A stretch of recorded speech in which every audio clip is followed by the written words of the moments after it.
Kita mulai dari yang nomor 1. Kita bahas yang ini. Itu ada biru, berarti kita pakai hitam sama merah. Coba kalau yang nomor 1 di atas, itu kan ada apa? Tipe ZZ sama tipe apa? Haploid ya? Itu yang ganjil ZW sama EXO. Oh, ini yang W sama EXO. ini tipe XO ya? Oh, oke. Nah, di sini penentu kelaminnya maksudnya bukan kromosom. Apa sih ini maksudnya nih? Penentu kelamin itu dia sel telur atau sel sperma, maksudnya kayak gitu. Kalau kayak gini, kalau betinanya heterozigot, kemudian jantannya homozigot, berarti pakai logika penentu jenis kelaminnya apa dong? Sel telur. Beda nggak sama manusia? Beda. Kalau manusia sel apa?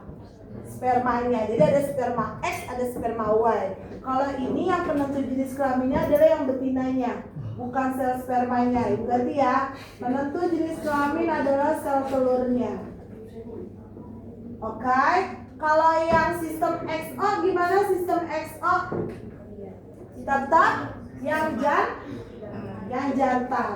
Tapi di sini tipe jantannya cuma ada sperma X sama sperma yang nggak ada kromosomnya. Kalau di manusia, kalau ada sperma yang tidak ada kromosomnya bergabung sama telur, maka janinnya akan jadi apa? Apa? Ini Aleta. Ini apa namanya anakannya? Maka anaknya jadi apa? Turner. Turner itu fertilisasi yang terjadi antara sperma yang nggak ada kromosomnya sama sel telur, ya, ngerti ya? Atau sperma X tapi sel telurnya nggak ada kromosomnya, ada 2 kemungkinan, bisa, oke? Bisa ada 2 kemungkinan. Itu untuk sindrom Turner di manusia. Ini contohnya apa? Belalang ya? Oke, good. Ya, tolong ditambahin buat pembahasan. Lanjut berikutnya sistem yang ini. Kalau yang haploid diploid kira-kira gimana nih? Yang penentu jenis kelaminnya siapa? Bisa dua-duanya apa gimana? Jumlah kromosom. Berarti dia bukan lebih ke sel telur maupun sel sperma. Jumlah kromosom. Yang satu haploid, yang satu diploid. Ya, good. Contohnya apa nih? Ada lebah, ada semut, ada rayap. Kenapa begitu? Karena dia ada kayak ratunya, ada pekerjanya. Ada apa sih kalau di lebah tuh? Ratu, pekerja, sama apa lagi?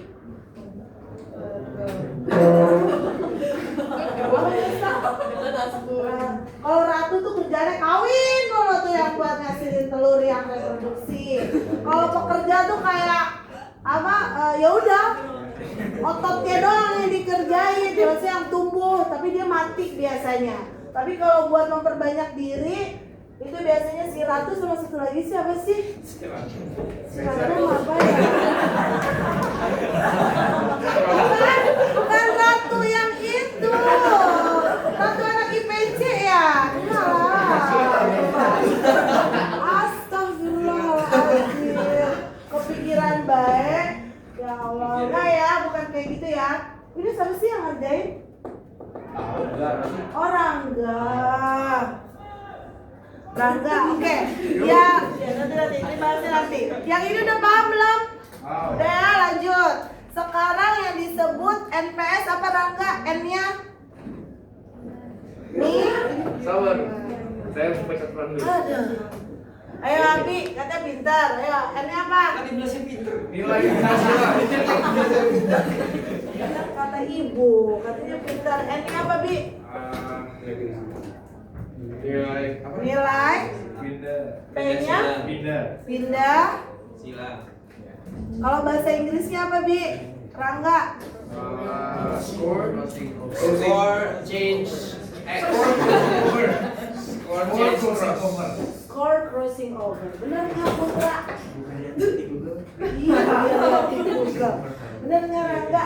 Rangga. Putra. Orang gila ya. Benar nggak sih score crossing over? Benar nggak? Iya, benar. Pakai bahasa Inggris.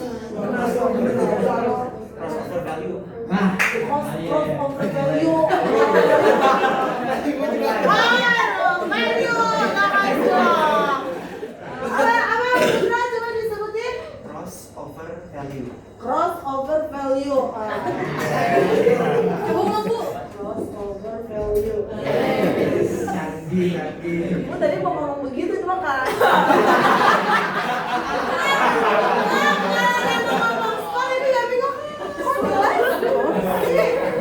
Ibu mau ngomong value cuma karena ibu nggak bisa bahasa Inggris cuma takut salah. Ini nama Putra, ibu pede dong. Oh value gue bener nih. Takut udah ngomong value beneran. Iya dong. Nah, oke lanjut. Nilai tidak silang kalau pada persilangan ini yang akan dihitung sama Rangga itu dibutuhin pakai rumus apa Rangga? Yang di sini apa namanya yang kemarin yang paling atas namanya apa? Jumlah rekombinan. Kita bahas coba siapa? Reisha. Yang disebut rekombinan kemarin ada 3. Yang pertama, yang jumlahnya populasinya apa? Kalau rekombinan itu jumlah populasinya apa? Sedikit. Jumlah populasinya sedikit. Coba kamu lihat di soalnya. Itu antara lalat apa guys? Lalat apa? Nenek moyangnya plus satunya apa?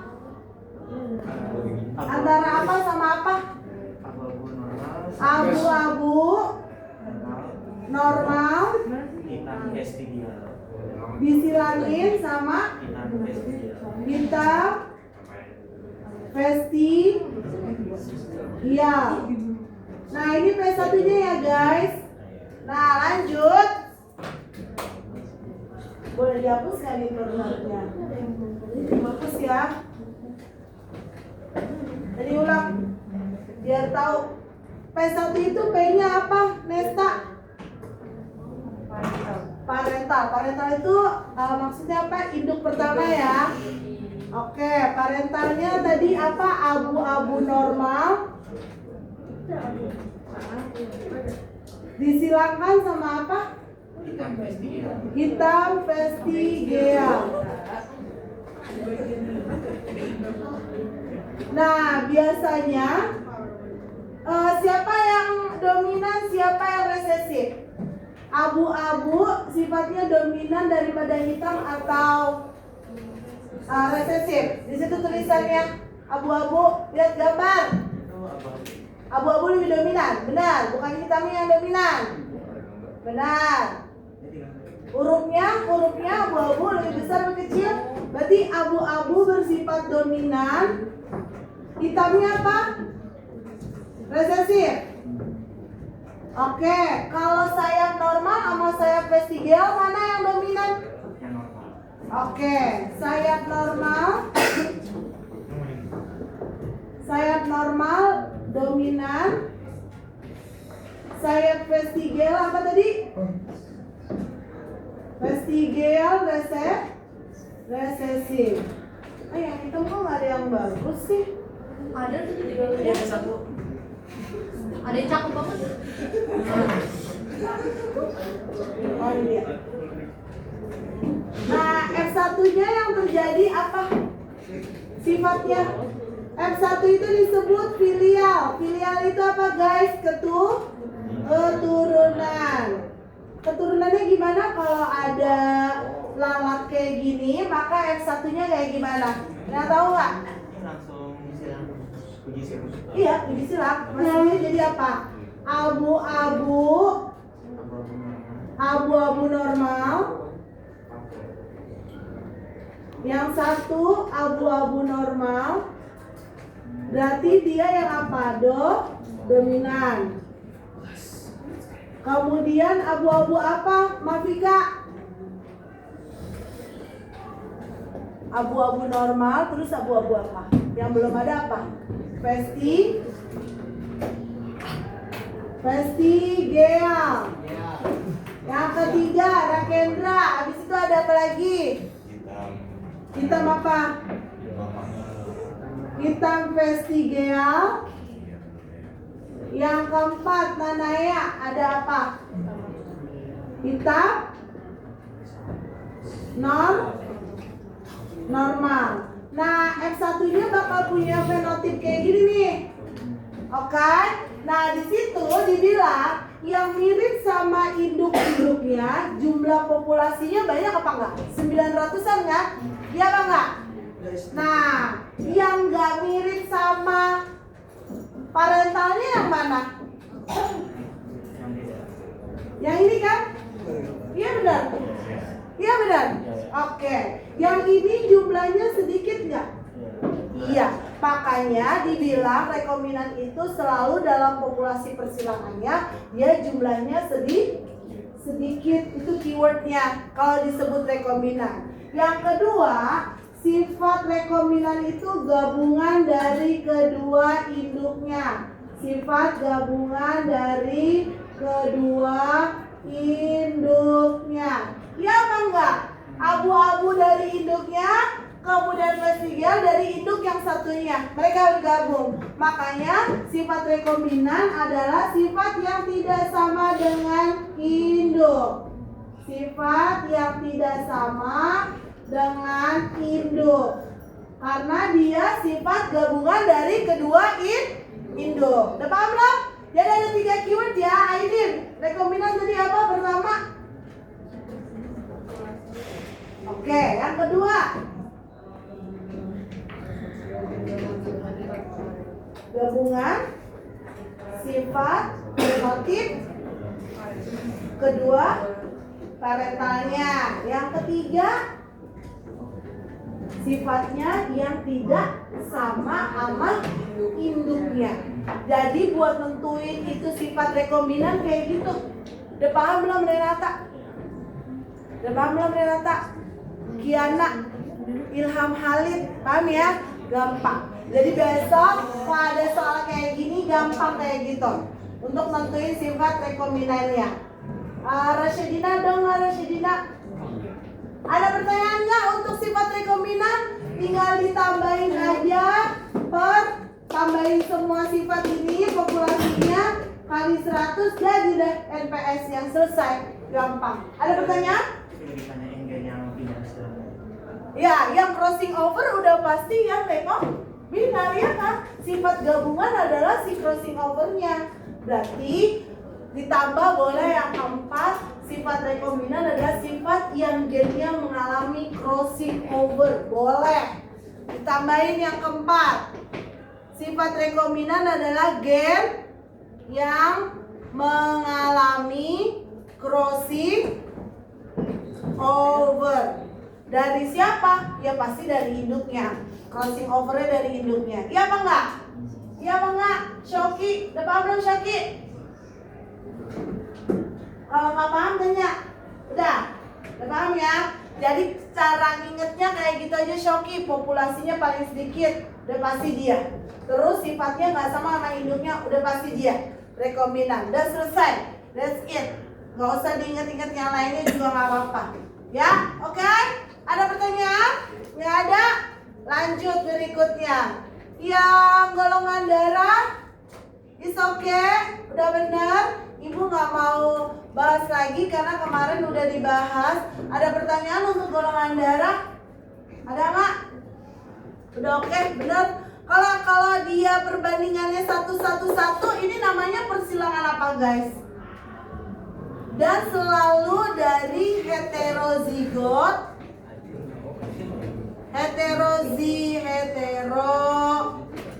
persilangan, heterozigot pool disilangkan sama apa? resesif. Ini namanya apa guys? Misal ada A besar A kecil atau B besar B kecil, disilakan nama A kecil B kecil B kecil. Ini maknanya kayak gini. Rasionya awal 1:1:1. Maka disebutnya apa? Persilangan apa guys? Depannya T. Oh, test cross. Test cross dihibrid. Test cross dihibrid. Ini heterozigot bukan? Iya kan? A besar A kecil. Kalau yang ini heterozigot bukan? Bukan. Homozigot. Homozigot apa? Resesif. Kalau kamu nggak percaya, kaliin aja. Kita buktiin. Misal ada A besar A kecil B besar B kecil, disilakan A kecil B kecil B kecil. Kita cari gamet ininya. Coba ibu mau nanya sama Rene, gametnya ada apa aja yang ini? 1. Tahu gamet nggak? Gamet itu kayak kemungkinan dia bercrossing dan bersilang-silang.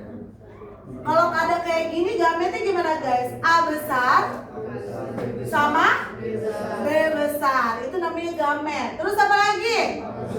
A besar sama B kecil. Ada berapa lagi? A kecil, B besar, A kecil, B kecil. Jadi kalau ada kayak gini, berapa jumlah gamet yang dihasilkan? 4. Nggak usah dihitung pun kalau pakai rumus 2 pangkat N. N ini ngegambarin gen heterozigot. Heterozigot. Jumlahnya berapa? 4, bener 4. Jadi kalau ada penyilangan misalnya gini nih. Berapa gamet yang dihasilkan dari sini? Cuma 2. Karena yang dihitung hanya yang heterozigot cuma 1. 2 pangkat 1 sama dengan 2. Karena kalau homozigot hitungan gametnya cuma 1. Selesai. Jadi makin panjang jangan, aduh ngitung gamet panjang banget, ininya banyak. Nggak begitu. Yang dilihat adalah heterozigotnya. Udah paham belum sampai sini? Berarti Rene, kalau A kecil B kecil itu gametnya apa Rene? Ini gametnya apa? Kalau A kecil B kecil, A kecil B kecil. Oh ya, A kecil B kecil, A kecil B kecil. 1 apa 2? 1. Jadi kalau ada persilangan kayak gini, boleh dihapus ya, ininya udah difoto belum? Hapusannya mana? Caranya kayak gini.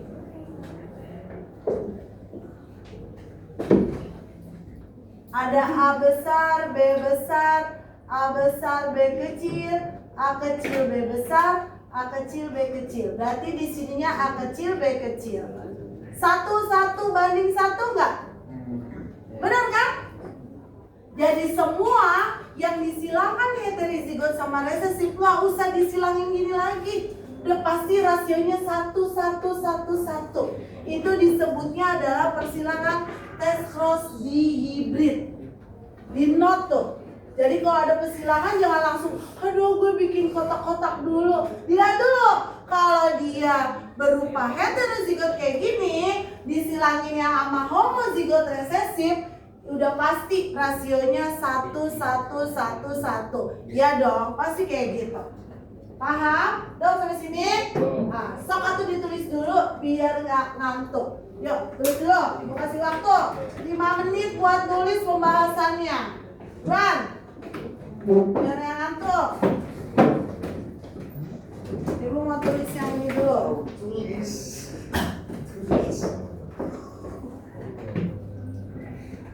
Tulis sifat rekombinan biar nggak lupa.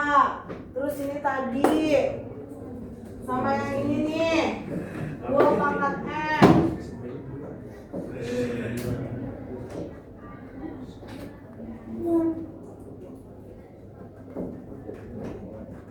Ini udah benar ya.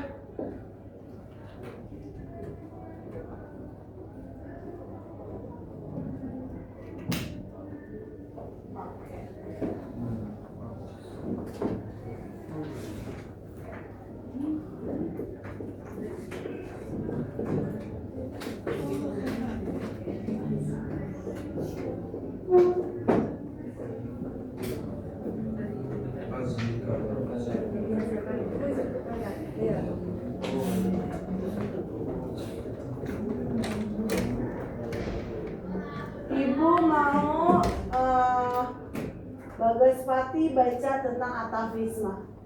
Terus siapa? Sabrina Kirania yuk, kenapa si ayat ini disebut penyimpangan hukum Mendel? Apa itu atavisme? Bagus Pati nanti jelasin. Ya, Bagus Pati. Ini maaf ya, Ibu hapus dulu.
Udah belum? Tadi siapa yang bilang kenapa penyimpangan hukum Mendel naik?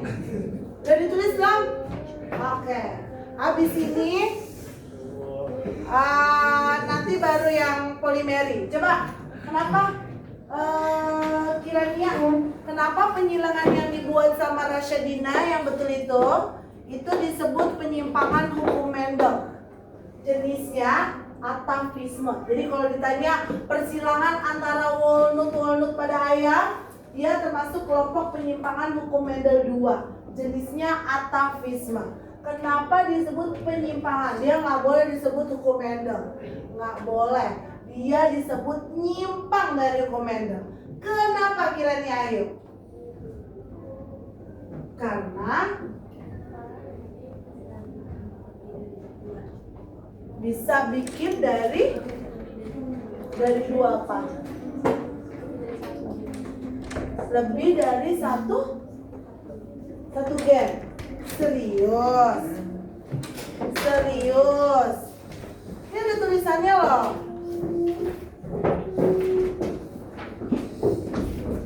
Coba dong yang pintar hukum Mendel siapa waktu di SMP sampai nilai biologinya dapat 9. Hukum Mendel siapa yang ngerasa waktu SMP kelas 9 nilai biologinya dapat 9. Ibu mau lihat hukum Mendel 2. Kenapa disebut hukum Mendel? Hukum Mendel 2 itu persilangan monohibrid apa dihibrid? Waktu itu Ibu bilang dihibrid. Persilangan antara biji apa? Biji bulat. Biji bulat apa?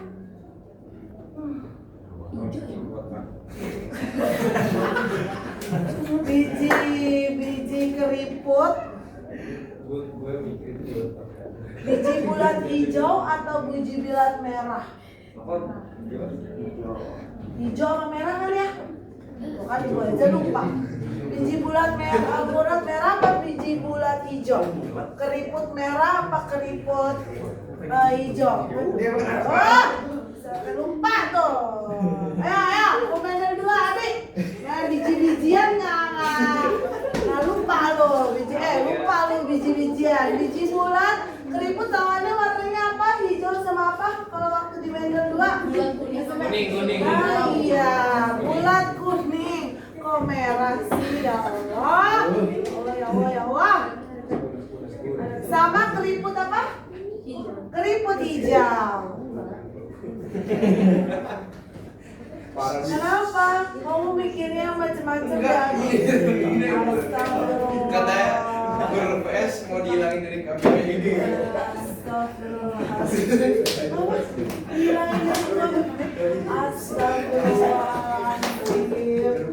Sesuatu banget. Rasionya kalau induknya ini ya, bulat kuning sama keriput hijau. Nah, nanti dia rasionya gimana kalau dihukum Mendel? 9, 3, 1. 9-nya apa? Bulat apa? Bulat kuning ya? Iya. 3-nya bulat Hijau. hijau, keriput kuning sama keriput hijau. Nah, coba kamu bandingin yang ini sama yang ini. Perbandingannya sama nggak? Yang di atavisme sama yang di hukum Mendel? Sama. Makanya disebut penyimpangan hukum Mendel, sama kayak Mendel 9331. Tapi kenapa dia menyimpang? Sifatnya beda. Kalau yang ini sama kayak yang ini dong, nilai pindah silang ada terjadi crossing over. Ada nilai rekombinan di sini dengan hasil si induk yang ini, ya apa enggak? Nah, kalau yang ini lihat nih, induknya dia dari Ros sama Pi. Ketika Ros sama Pi, anakannya nggak ada yang Ros, nggak ada yang Pi. Muncul sifat apa? Baru. Sifat barunya itu efek dari apa yang disebut atavisme yang disebut sama Bagas? Apa? Interaksi antara gen R dari yang Ros ketemu gen P dari yang Pi, jadi R besar, P besar, jadi walnut. Ngerti nggak? Maka namanya interaksi antar gen. Udah paham belum di sini?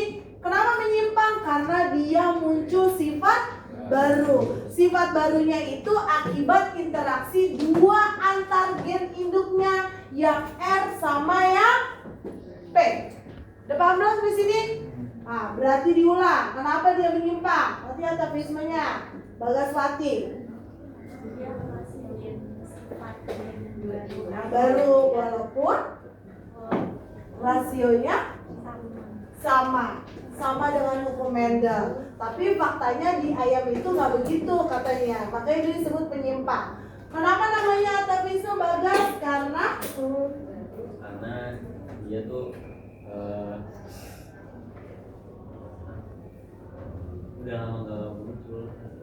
iya, udah lama itu apa? Cek apa tadi? Apa dari kayak leluhur? Iya, leluhurnya dulu ada, tapi nggak pernah muncul lagi. Nah, makanya dia muncul kembali si walnut ketika ada anakannya yang Rose sama Pi disilangin, muncul lagi si walnutnya. Walaupun kata versinya Mendel dia disebut sifat baru, padahal walnut itu udah ada, tapi nggak pernah dikembangbiakin lagi. Pas ketemu ada Rose sama Pi, muncul sifat walnut lagi. Maka namanya apa? Atavisme. Interaksi antar gen yang memunculkan sifat baru, tapi barunya itu sebenarnya udah lama. Udah paham belum sampai sini? Udah paham? Nah, yang kamu ingat yang adalah gennya. Kalau yang ini diingat, kalau walnut itu always R besar, P besar. Yang lainnya kayak gimana? Yang penting kalau ada R besar sama P besar pasti walnut. Kalau R doang yang gede itu udah pasti rose.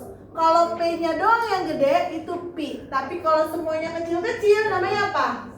Single. Itu yang kamu harus ingat. Makanya persilangan yang ini kamu langsung tahu. Nanti ibu nggak akan kasih tahu kalau R besar itu nunjukin apa.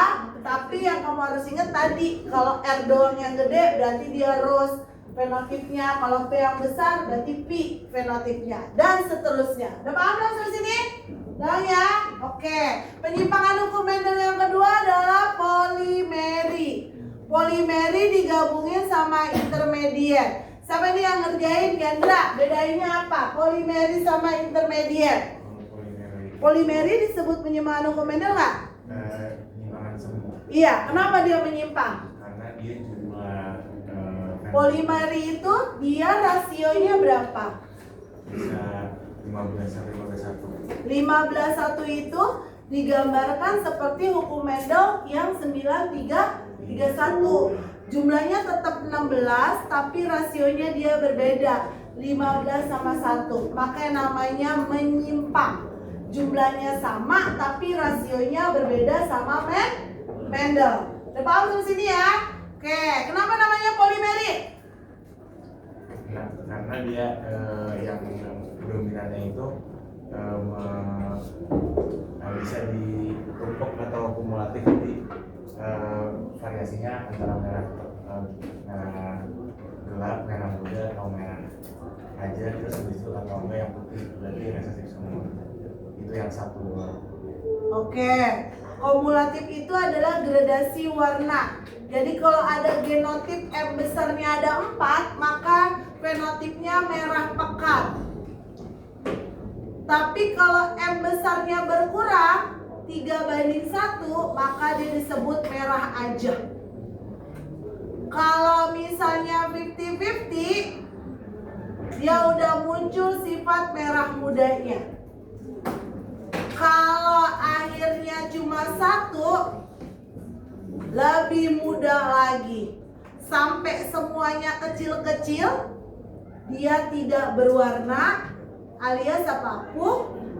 Putih. Itu namanya kumulatif gradasi. Dia ngantuk kok saya. Renek. Ngerti nggak lo Renek? Kumulatifnya maksudnya kayak gini, benar nggak? Rakendra, betul. Ditulis tuh gradasinya. Jadi kamu tinggal lihat rasio M-nya. Kalau M-nya 100% semuanya besar, berarti warnanya apa? Merah pekat. Kalau M-nya 3:1, berarti merah doang. Dan seterusnya. Oke? Iya. Kalau intermediate, gimana intermediate? Kalau ada parental M besar disilakan sama yang putih, maka M1-nya merah, putih, or pink. Dia justru jadi pink. Ini makanya namanya intermediate. Nah, jika pinknya ini dikawinkan sesamanya, M besar, M kecil, M besar, M kecil, berarti ada M besar, M kecil, sama M kecil. Rasionya berapa guys? M besarnya berapa? 1, yang ini 2, yang ini 1. Ternyata warna merah muncul lagi di keturunan yang kedua, di F2-nya. Tapi kalau di F1 merahnya nggak muncul, maka disebutnya sama kuat.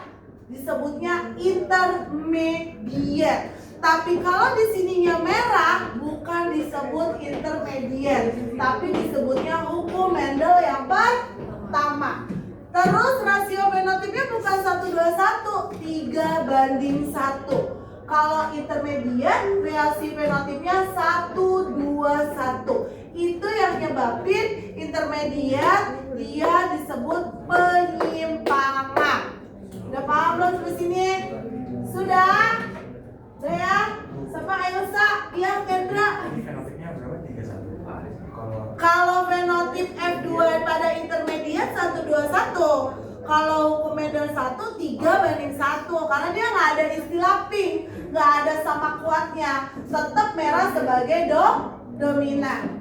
Tapi kalau intermediate, warna merahnya justru jadi kayak kalah sama si pinknya. Mengerti? Udah paham ke sini? Oke, maka disebutnya intermediate. Dah? Selesai? Ada pertanyaan? Kenapa? Kriptomeri ya, nanti berikutnya lagi. Siap-siap buat pulangnya. Ya. Pertemuan berikutnya hari apa? Jumat bawa pensil warna. Bawa pensil warna Mas Fidal. buat gua. Nanti ditempel di belakang. Kalau ada yang baca jadi diaminin. Ya, ibu udah siapin kertasnya.